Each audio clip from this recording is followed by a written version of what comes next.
میں بھی گوپال گنج کے ہی کسی ایک مسجد میں امام ہوں۔ میرا یہ ویڈیو امام حضرات کے لیے اور متولی حضرات کے لیے ہے، اور سارے مسلمانوں کی ذمہ داری بنتی ہے کہ اس ویڈیو کو زیادہ سے زیادہ شیئر کرے۔ جیسا کہ آپ سب کے علم میں ہے کہ گوپال گنج کے ہی ارنا بازار کی مسجد میں امام صاحب کے ساتھ جو واقعہ پیش آیا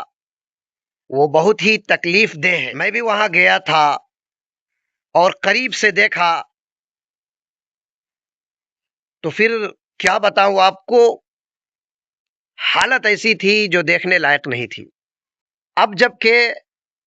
پولیس کے رپورٹ سے سب کچھ خلاصہ ہو چکا ہے، تب میں یہ ویڈیو بنا رہا ہوں۔ سب سے ضروری بات یہ ہے کہ آپ کی مسجد میں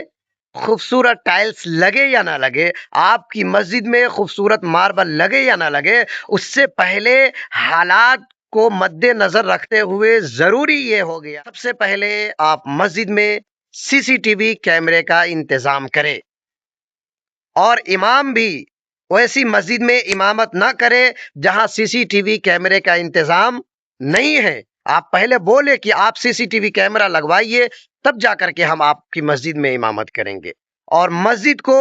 اس حساب سے بنائے کہ ایک دروازہ کے علاوہ داخل ہونے کا کہیں کوئی دوسری کوئی صورت ہو ہی نہیں،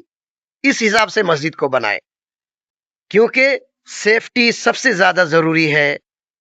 جان کی حفاظت سب سے زیادہ ضروری ہے۔